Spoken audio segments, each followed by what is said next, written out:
Get ready to hear the truth about America on a show that's not immune to the facts with your host, Dan Bongino. All right, welcome to the Dan Bongino Show. Producer Joe, how are you today? Hey, man, doing well. How about you? You doing okay? Yeah, I had to prioritize the content again because we're just overflowing with stuff to talk about every single day. I've got some stuff on this the tax bill, and this story is going to just really upset you folks. I'm sorry, I'm not trying to upset you, but again, we have to know the fight we're in. It toughens us up. Embrace it, love it, own the fight. It's what we're here for. It's what we're born to do. But this is going to really upset you. This tax bill story I read this morning, because it goes to show you the spinelessness of these GOP cats up on the Hill. How don't do the right thing, do the easy thing. You know, folks, on a serious note, when I pray at night and during the day, I always say, please, God, help me do the right thing, not the easy thing. That's the only reason that came to my head. If you're in politics, Joe, the golden rule is do the easy thing, not the right thing.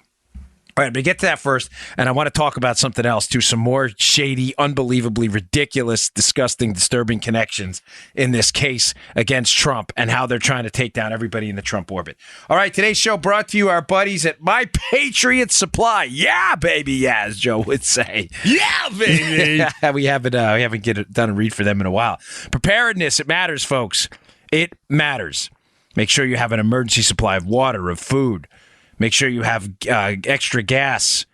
This is the kind of stuff in a hurricane zone in Florida that comes as just second nature. But it should for everyone. Having food stocks on hand or wait 7 days or even weeks. If you have food stocks on hand or wait days, even weeks for help to arrive. You need food stocks on hand. Those are two realities many will experience during this year's hurricane and wildfire season.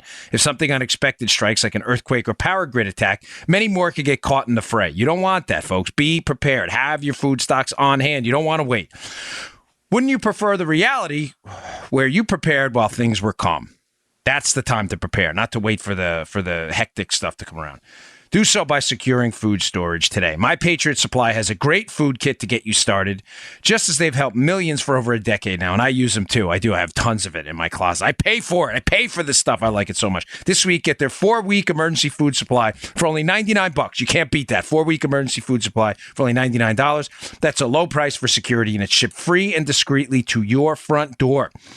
Take action now. 888-411-8926. That's 888-411-8926.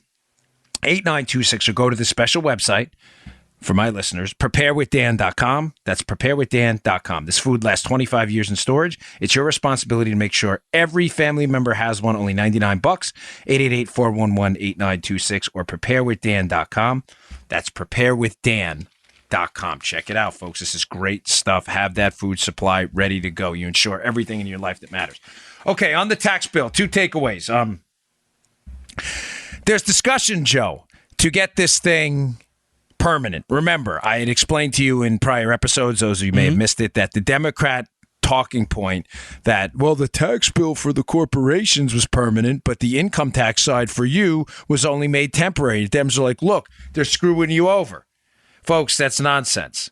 That's entirely a Democrat focus group generated talking point. It's a lie.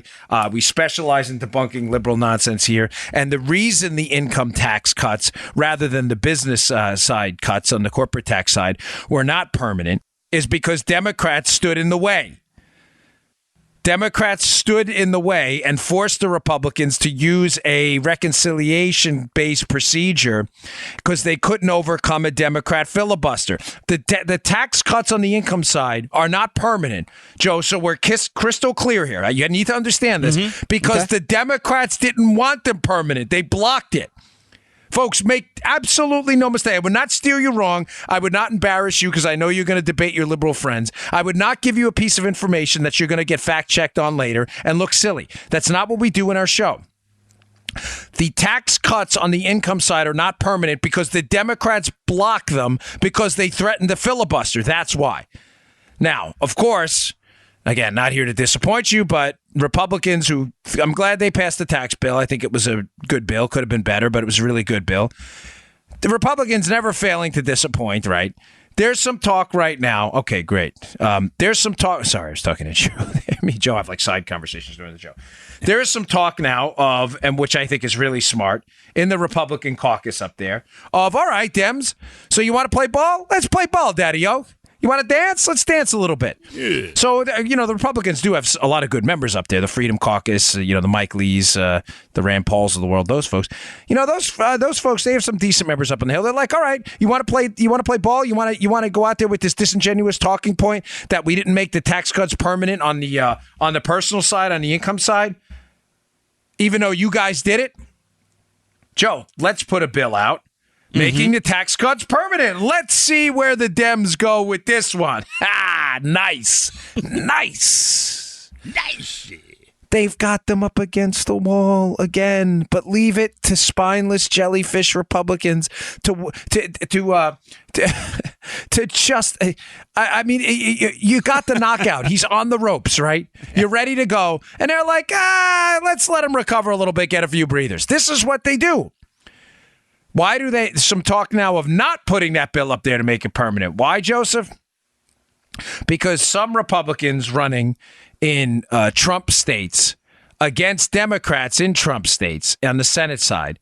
So Republicans running in red states against Democrats that are sitting in Senate offices in red states are saying, well, if we do that, we may give those Democrats a second chance to vote for this tax bill, and we wouldn't have that weapon to use against them politically if they voted against the tax bill. No, you would. No Democrats voted for the tax bill. None. The fact that they didn't vote for it before and then vote for it later makes them look even worse. Now, I say this because clearly, Joe, the right thing to do here, clearly, is to put this bill on the floor and to make these tax cuts permanent, knowing it's the right thing to do. It is good economics. It's good for your wallet. It's good for the country. And it is good for the conservative ethos, the conservative principles we live by. More money in the wallets of American citizens and consumers and producers and entrepreneurs, less money in the hands of our government. We know that. But they won't do it because, again, they're playing silly, dopey politics because they're afraid. They're afraid of the truth. Oh, maybe if we let do you see where I'm going with this show? Is this making sense? Yeah. They're allowing the Democrats basically another bite at the apple, even though no Democrats voted for the bill, saying, well, who knows, Joe, if let's say they're John Tester or Joe Manchin in West Virginia, a Democrat senator in West Virginia, a reliably red state now, that if then Manchin turns around and votes for this second bill, there you go, a lot brighter now, that if he votes for this second bill, we're going to give him a shot to say he voted for the tax bill. He didn't. He did not vote for it. He voted no. This is that's not open for debate. This is not Michael J. Fox and Back to the Future. There's nothing they can do. They can't travel in time and change their vote. These guys are gutless. Just put the bill on the floor. It's the right thing to do. Then do it. Yeah. Then do it. Gosh, it's really upsetting how spineless some of these guys are. Now, another thing. Some public sentiment, again, the bill is not overwhelmingly popular yet, the tax bill, but this is another one of these scenarios where I've said to you repeatedly, do the right thing, not the easy thing. The bill is the right thing. Public sentiment will come around in the long run.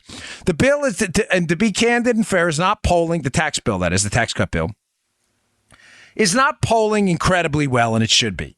There are a lot of theories out there, Joe, as to why it's not. Yeah, now, I noticed. Yeah, it's a shame because it really is, as I've laid out in multiple prior episodes, the economic fact and statistic based argument as to why the economy's turning around. I think largely due to this bill and the anticipation of greater revenue streams in the future, greater productivity, and higher wages.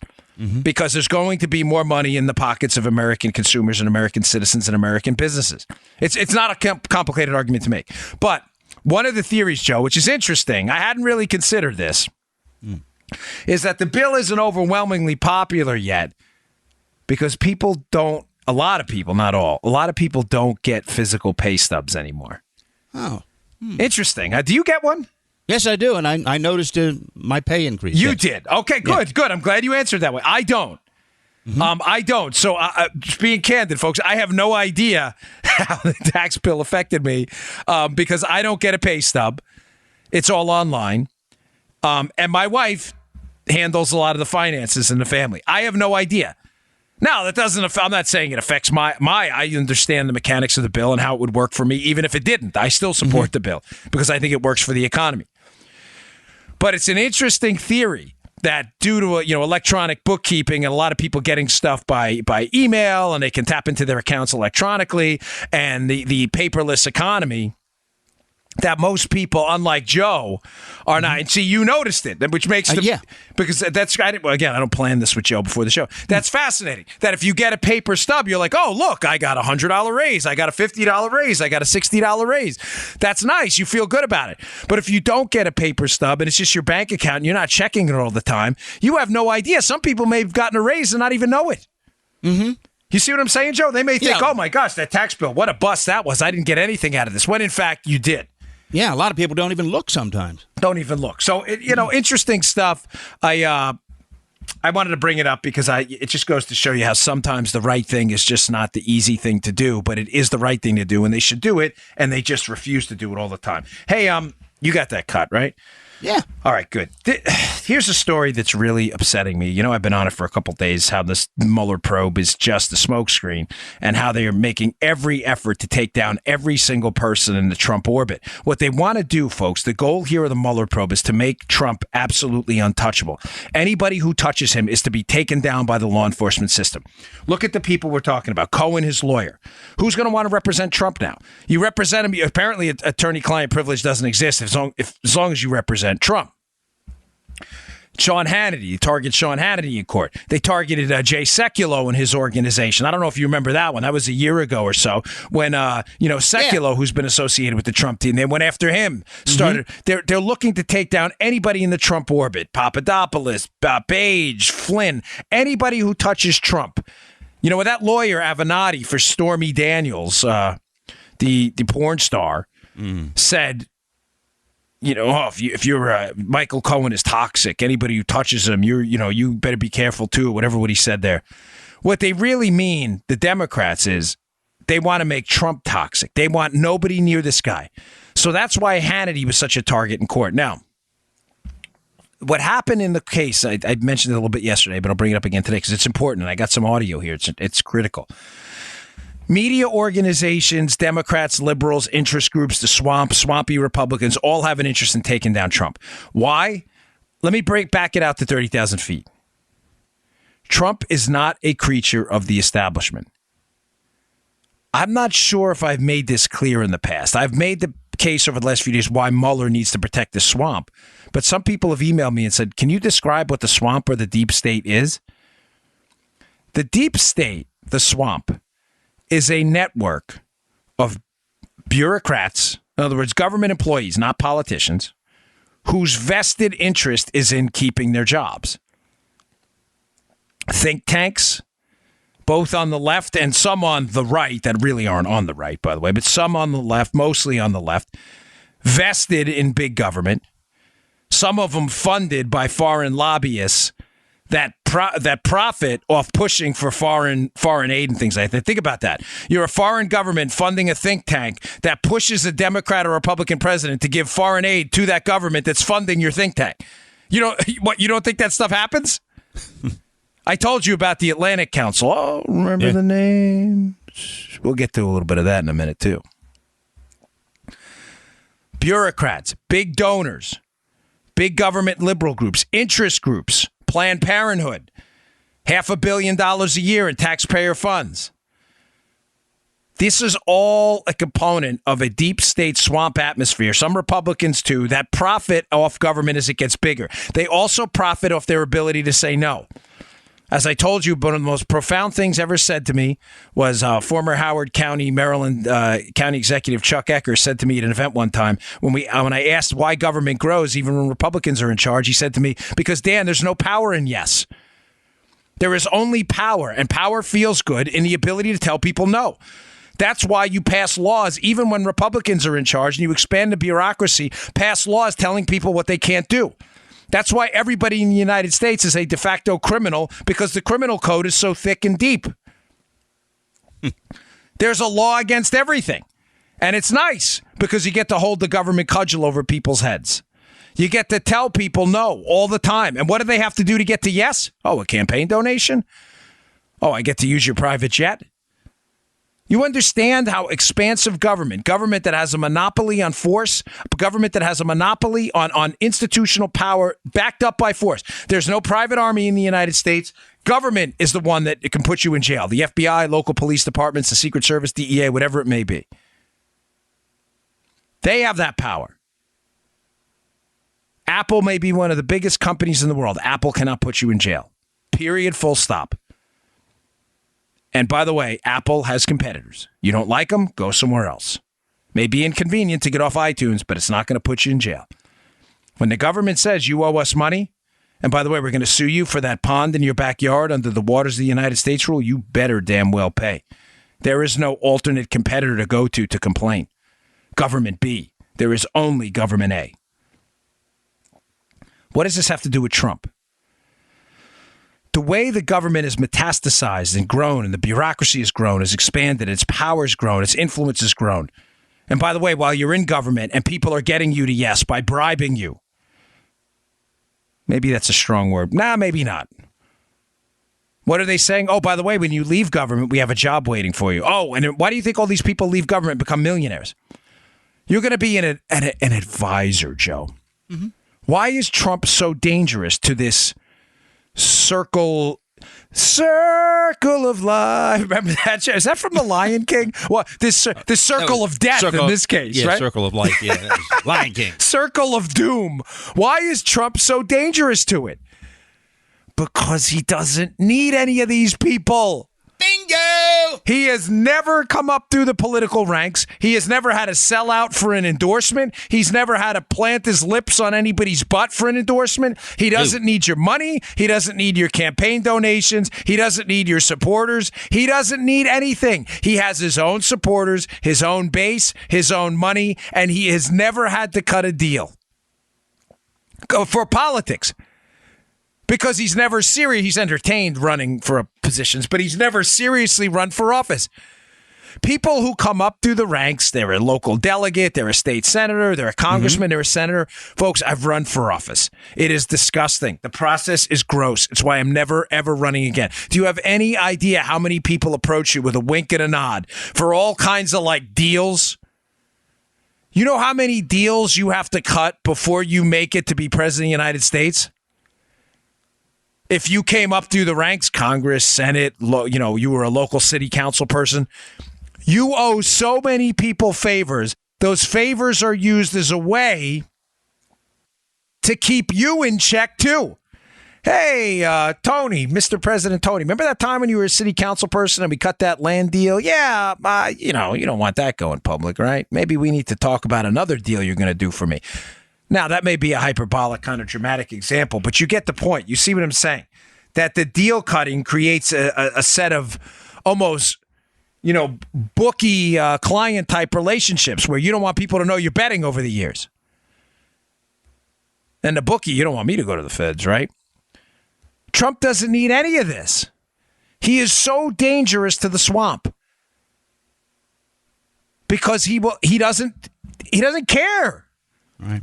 You can see the way he acts, the way he tweets. Everything they tell him to do, he does the opposite.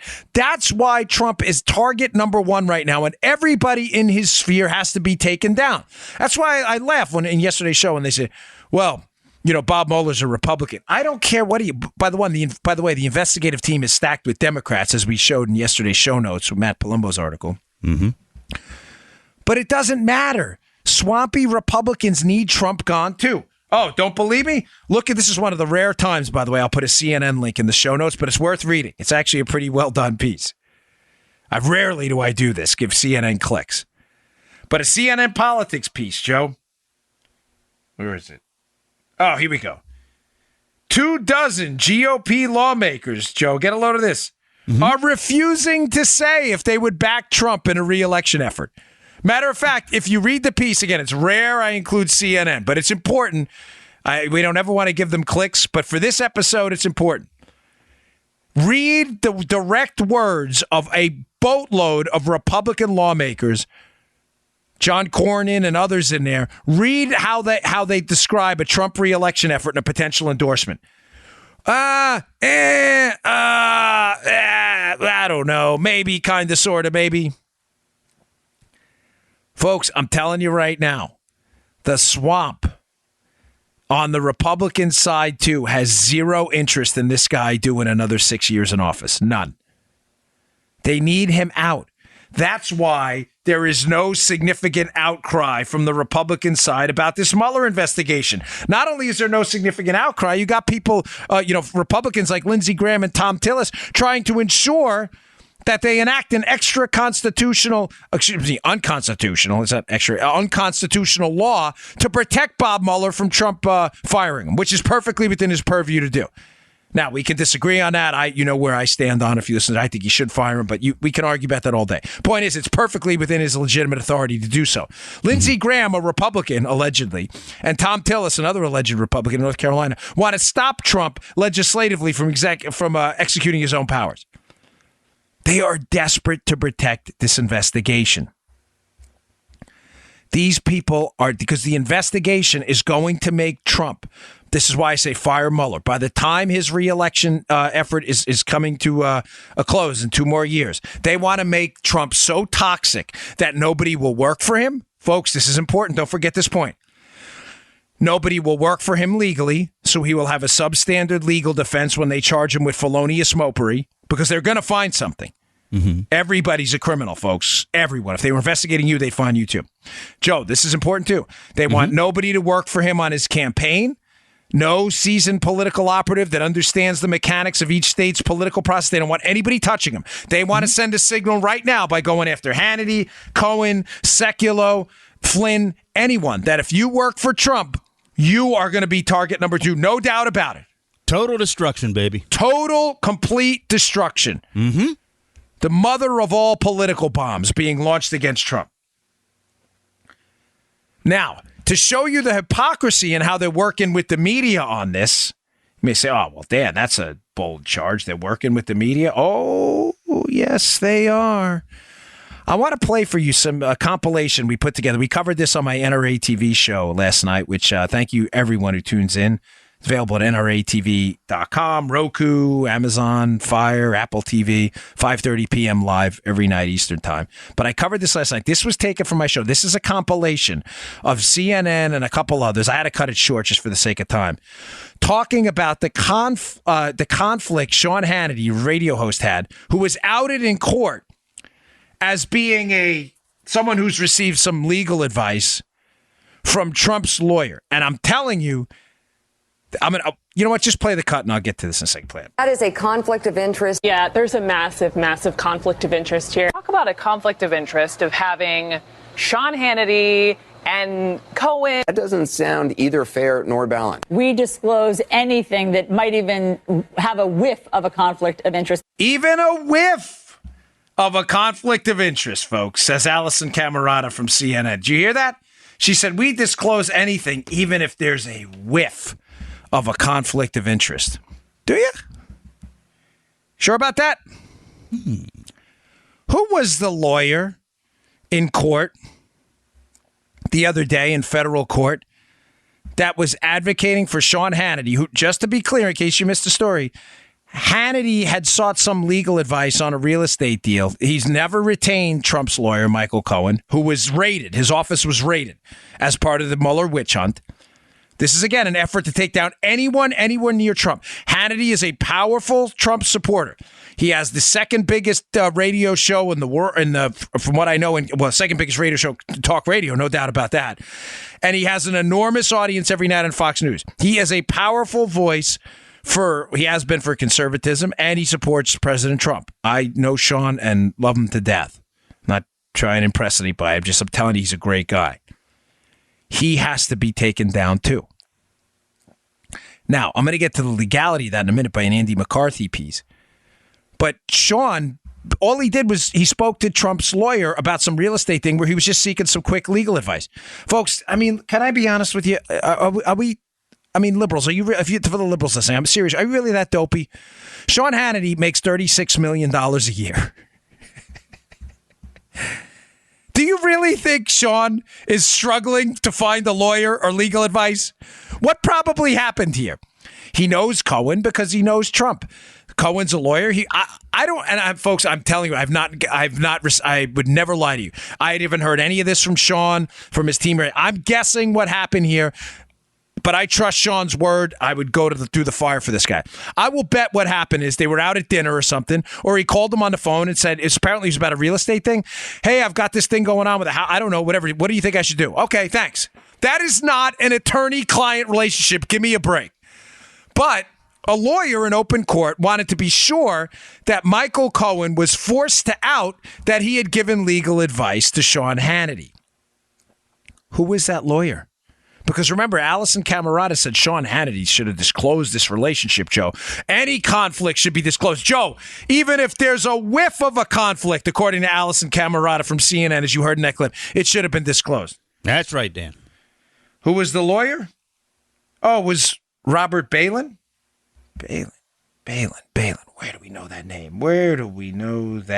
Oh, he works for CNN and the New York Times. Oh, wait, he does? I thought, Joe, did you know this? No. I thought we were disclosing stuff. I thought this was all about conflicts. So Allison and CNN, we are waiting for you every single time you report on the Mueller probe and Cohen to report that as a lawyer, as a financial relationship with you and the New York Times, I want to be sure you guys are disclosing that as well. Because you were mad that Hannity, the whole core of their argument, Joe, just to kind of distill this down, is Hannity, who's not a journalist, he's an opinion guy. By the way, journalists aren't. I don't even care. That's a stupid label. Journalism went out the window a long time ago. Whatever. But Hannity has an opinion-based show. The core of their argument is that Hannity's opinion-based show, if he were to comment on Cohen, Joe, should have been prefaced by a disclosure that he had some kind of attorney-client relationship with Cohen, even though he didn't. Apparently, according to Hannity, he was just seeking out some basic legal advice on a real estate deal. This was not the lawyer he'd retained. Now, I defend Sean. I love Sean to death. Yeah. You're free to have an opposite opinion on what he should have disclosed or shouldn't. I personally couldn't care at all, not even a little bit. But if your point, Joe, is that Hannity has no right to an opinion unless he disclosed that, you don't think it's relevant while you're criticizing him on a disclosure to disclose the fact that the lawyer advocating for the disclosure worked for CNN? You don't think that's relevant? Do you see what I mean? By the way, while you're advocating in front of a judge who officiated George Soros' wedding, the judge who ordered Hannity's name disclosed in court, although it was entirely irrelevant to any of these proceedings at all. Hannity is not the subject to a criminal investigation. He has not been accused of any criminality. He is not seeking any kind of waiver from a criminal investigation. Nothing like that. He is not part of this criminal investigation. His name was entirely irrelevant to this entire process. But a lawyer advocating to have his name exposed works for CNN and the New York Times, and petitions a judge who officiated left-wing billionaire George Soros.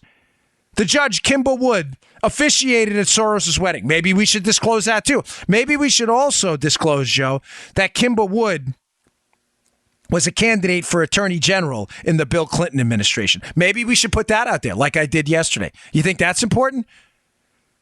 You know, maybe on CNN, we should start disclosing the financial relationships between CNN and Lisa Monaco, who worked with Mueller and was Obama's counterterrorism advisor before she comments on the Mueller case.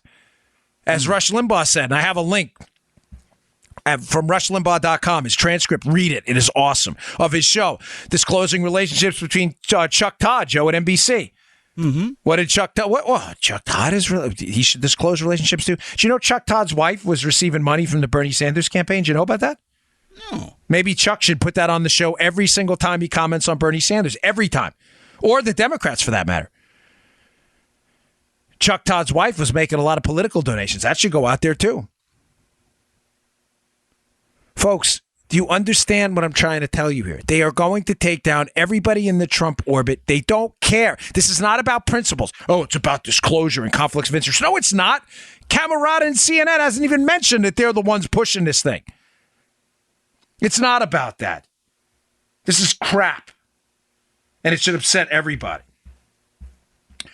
All right. Today's show also brought to you by our buddies at Brick House Nutrition. These guys have been with me from the beginning. Big fans. They are a really terrific up and coming. They make some of the best nutrition products out there, nutrition supplements. I think one of the reasons they have the freedom to do it is because these guys are when you're not a stodgy, old, established company, we don't want to risk our profits. You're not willing to take risks. These guys are. These guys are great. They put out cutting-edge products, and the product I want to tell you about today is one of my favorites called Field of Greens. Everybody knows fruits and vegetables are the key to a good, strong, healthy, vibrant life. Everybody. No doctor will tell you otherwise, no nutrition scientist. God gave us these fantastic fruits and vegetables to eat. Eat a lot of them. We've all been told since we were kids, eat your fruits and vegetables. There are compounds in fruits and vegetables we don't even know about yet. I try to eat as many as I can each day. I try to eat my broccoli, everything, my blueberries, my dried berries, but it's not. I work from home, and even then sometimes it can be difficult. This is fruit and vegetable insurance. The product is called Field of Greens. It is real food. It is real food, real fruits and vegetables ground up into a powder. It's not extract. It's not junk. It's not some garbage in a pill. It is real food. Fruits and vegetables ground up into a wonderfully tasting powder. It has a nice fruity taste, little blueberry, little cherry in there. It's delicious. I take it 3 times a day. My kids love it. My wife loves it. It has become a staple of our nutrition around the house. It's called Field of Greens. I highly, highly recommend this product. I beg them to put this out there. I am 43. I'm a little beat up in my joints, but since I've been taking Field of Greens, I feel terrific. It is really, really good stuff.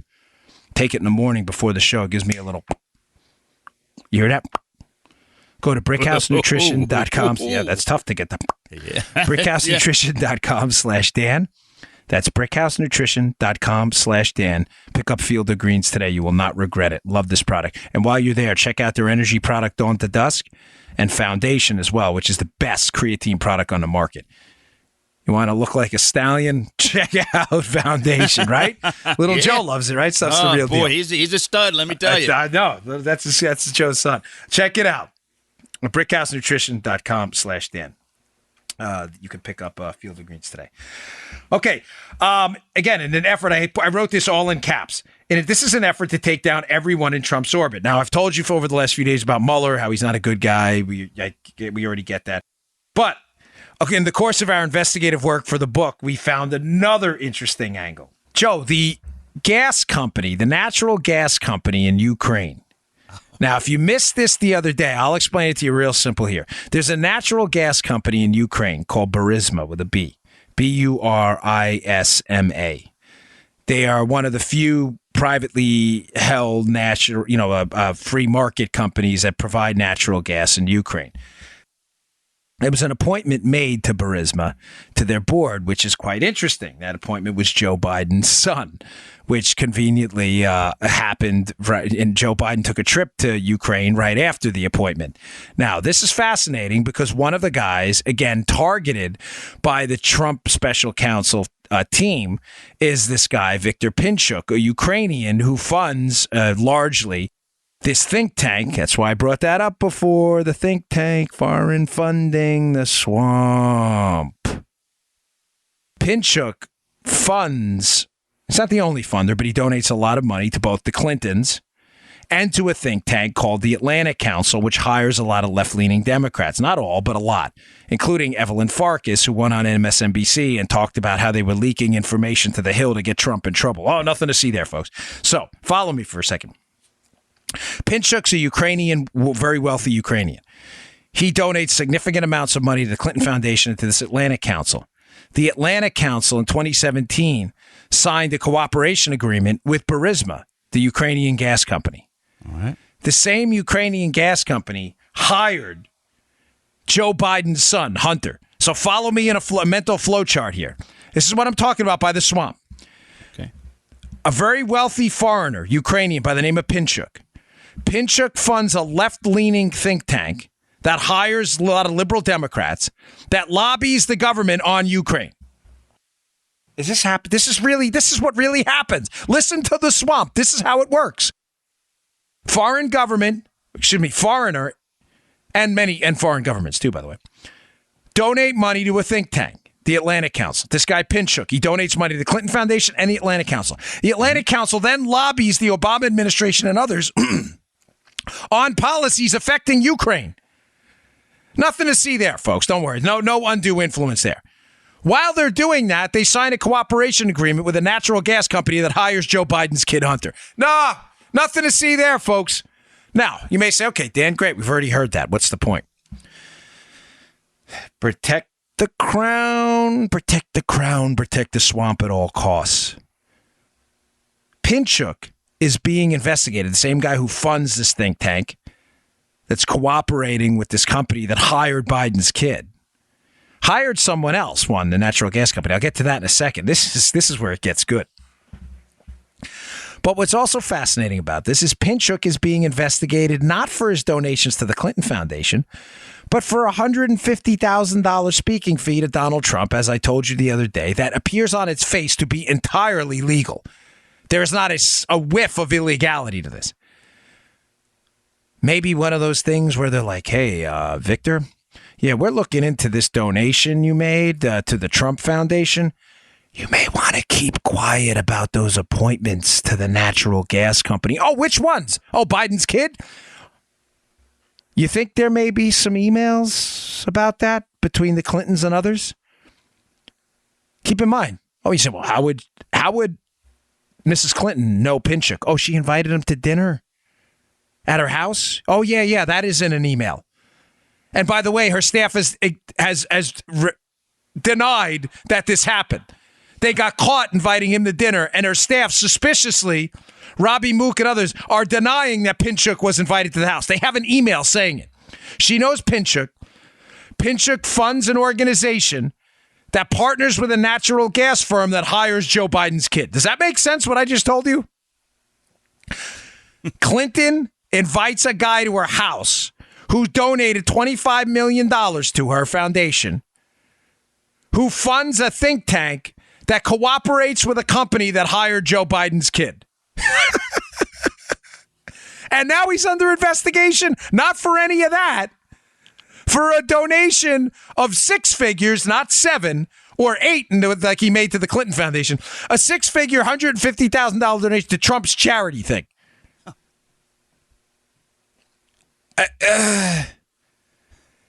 Hey, Victor, you may want to keep super quiet about that other stuff, buddy. And maybe we'll make this Trump stuff go away. What Trump stuff? Yeah, that $150,000 donation. Was that illegal? No, not really. But we just need you to shut up about the other stuff. But we'll find other stuff that's illegal if you don't shut up about the Clinton stuff. Now, what's the new news here? The new... No news is good news, like Gary. Remember the Great Space Coaster? Yeah. There's 18 and 20-year-olds listening are like, what the are you talking about? Yeah, I remember. The Great Space Coaster. I used to love that. Get on board. All right. Now, Burisma, that hired Joe Biden's kid and that partnered with a think tank funded by a major Clinton donor in Pinchuk, who's now under investigation for a relationship with Trump, also hired somebody else. Who'd they hire? A close friend of John Kerry's stepson. Now, you may say, oh, well, a close friend of John Kerry's stepson. So what? Were they a close friend, meaning what? They played Little League together? Oh, no. Let me read to you from an article in the Wall Street Journal. It's a few years old. Quoting from the Wall Street Journal about the guy who's also hired on this natural gas company, partnered with a major Clinton donors think tank. In addition to being Mr. Hines, that's a college roommate at Yale. That's John Kerry's stepson, Hines. Mm-hmm. So in addition to being Mr. Hines' college roommate at Yale, Mr. Archer, this is the guy who got hired for Burisma, was an advisor to Mr. Kerry's presidential campaign in 2004. Get a load of this. The swamp, the money. Oh, yeah. Yeah. And Mr. Archer co-chaired his National Finance Committee. According to his biography, he also serves as a trustee of the Heinz Family Office, which manages the family business. Remember, John Kerry is married to Teresa Heinz Kerry, the heir to the Heinz ketchup fortune. So John Kerry's stepson's buddy, who also was the co-chair of his National Finance Committee and an advisor to his campaign, and who's intimately involved with the Heinz empire, gets hired along with Joe Biden's kid to work at a natural gas company partnered with a think tank funded by a major Clinton donor, who's now under investigation for a donation to the Trump team or the Trump Foundation. It wasn't a campaign donation. Is it making sense now, folks, what's going on, what the swamp is? The swamp is a tangled, interconnected web of business people, money, think tanks, donors, foreign governments, corrupted politicians, and bureaucrats who all profit handsomely by the circle jerk of people who move in and out seamlessly out of campaign finance positions, consultant positions, bureaucratic positions, think tank positions, political positions, think tank position, private business connected to think tank connected to private business, back to bureaucrat, back to politician, back to co-chair, back to political advisor, back to consultant. You see the circle of doom? Trump's not part of this. He doesn't care. Now you may say, well, Pinchuk donated to him this. Pinchuk, he wasn't in office. The whole point is Pinchuk's foundation, which partners with this natural gas company, hired relatives of people who were in two of the most powerful positions in government. The Secretary of State, John Kerry's stepson, and the Vice President's kid. What was Trump going to do? He's a business guy. He wasn't in office. They're afraid he knows all of this, the Trump team, and his Justice Department is going to take all of this down. The gravy train will end for all of these people. All the appointments they get to boards, all of these former Obama people with 6- and 7-figure salaries working for Facebook and other places right now. The path to prosperity in the country now goes through government. This is what they're afraid of. This is an absolutely damning connection again.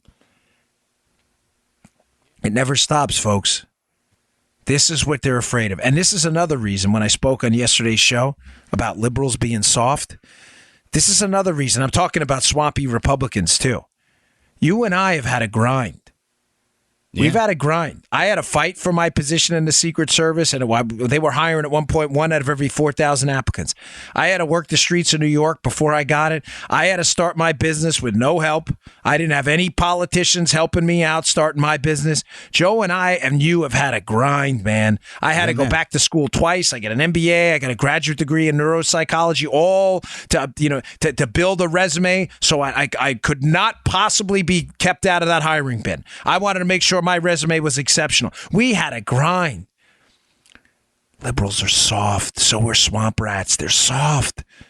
They move from government. Then they get hired by the lobbyists that lobby them. Then they move into a think tank that's financed by lobbyists to lobby the government to pay off the government, paying off the think tank.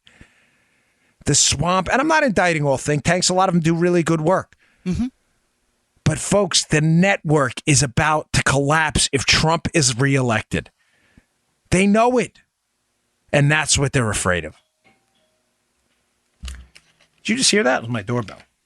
Yeah, I did. I usually put a sign up. It says, don't ring the bell. Apparently, somebody didn't listen. All right, folks. I got a couple more stories I want to get to. A lot of heavy news today. But, Joe, does that make sense? Did we make the swamp connection there? Yeah, I think it's pretty devastating, isn't it? The whole gravy train's about to come down. Pretty deep, brother. Yeah, it is pretty deep. All right, today's show also brought to you by buddies at Freedom Project Academy. America's schools are nothing like we remember growing up. We grew up in safety, and learning was more important than safe spaces, propaganda, and snowflake culture. I just added that. Sorry, Freedom Project Academy. I can't stand it. Victim culture. And even though technology continues to offer new opportunities for learning, I think we can all agree that traditional moral values, once woven into the fabric of the classroom, have practically disappeared. That's why you need to consider Freedom Project Academy's fully accredited, that's important, Judeo-Christian classical online school for kindergarten all the way through high school. We're talking about an incredible interactive education where students attend live classes every day with teachers and fellow classmates from across the country. This is an amazing opportunity, folks. They're filling up fast, too. Freedom Project Academy doesn't accept a penny of government funding, which allows them to stay committed to teaching students how to think, not what to think. Families, you can enroll your students full-time or you could start with a single class. It is entirely up to you. It's filling up fast, though. Go to freedomforschool.com. That's freedomforschool.com and request your free information packet today from Freedom Project Academy. Enrollment ends in July, but classes fill up fast. That's freedomforschool.com, freedomforschool.com, freedomforschool.com. Don't forget to tell them Dan Bongino sent you. Okay. Very, very damaging piece out. Comey knows something. Comey, I think, is a fraud. I don't trust Jim Comey at all. He has discredited himself entirely. He was the FBI director for FISA-gate, the use of the dossier, the fake dossier to spy on Americans, Flynn-gate, the prosecution of Mike Flynn, despite acknowledging Mike Flynn was not trying to be deceptive, Hillary email-gate, where they exonerated her before they interviewed her, and also allowed immunity in the case to multiple people in the case that did not deserve immunity and did nothing to earn it. Comey has discredited himself. He has destroyed the FBI, their reputation, which is sad because they're really great men and women over there. But I will say this. He does have a friend. This is important. He does have a friend on, the guy's name is Benjamin Wittes. He runs some kind of a blog, a law blog. This is Comey's buddy. Now, if the name sounds familiar, Wittes is the guy Comey leaked the memos to leak to the press to start the special counsel investigation. So you can consider Joe Wittes a mouthpiece for Comey. They know each other. They've obviously spoken and coordinated in the past on leaks of classified information. By the way, don't let the liberals tell you the memos Comey leaked weren't classified. They were. 4 of the 7 were classified. At, what was it? One, I'll have to get the but they were unquestionably classified. There's no doubt about that. They were retroactively classified, 4 of the 7 memos. I think one of them at the secret level, one of them at the confidential level, but they were classified. Now, what's interesting about this, Comey knows something about Lynch. Now, I had some theories on yesterday's show as to what that may be. I don't want to, relitigate yesterday's show, but another theory I want to throw out at you. This is a quote from Wittes and a piece of the Washington Examiner, which will be in the show notes today. By the way, go to the show notes. There's another great piece of Andy McCarthy at National Review about why outing Sean Hannity's name in court was an abomination of justice. We don't name people in court who are not criminal suspects. We don't. Sorry to jump around, but when I was working criminal cases at the federal level, if there's a cooperating witness, Joe, you don't put in the indictment, Joe Armacost cooperated against the bank robber. By the way, here's his address if you want to go whack him. We don't do that. They put, cooperating witness number 1 or whatever it may be. We don't out people in open court. Kimber Wood. Yeah, Kimber Wood. I got you. You. That was good. But Kimber Wood, you may be just getting that too. I'm a little slow today. Another good Washington Examiner piece. So here's a quote from Wittes in the piece being the show notes. Comey told me this story shortly after it happened, and for a lot of reasons, it's bothered me ever since. Partly because of it, you pay attention. He's talking about the story about Loretta Lynch having some trouble. Partly because of it, I very much look forward to how the forthcoming Inspector General's report on the Clinton email investigation treats the Attorney General. Do not take that statement lightly at all. That is a serious, if not mind-boggling statement from Wittes, who, remember what I'm telling you, there's no doubt in my mind he is speaking for Comey. Comey knows something. One thing about Comey, he's desperately trying to salvage his reputation. Now, I have no doubt he would throw Loretta Lynch under the bus in a heartbeat, but I do doubt he would throw Loretta Lynch under the bus if he didn't know something, Joe. If he didn't know something about Loretta Lynch, he would not put that out there through Witties. That, we look very much forward to the IG report. Now, one of them I think is going to be some coordination behind the scenes, as I referenced in yesterday's show about the back and forth over fake Russian intelligence.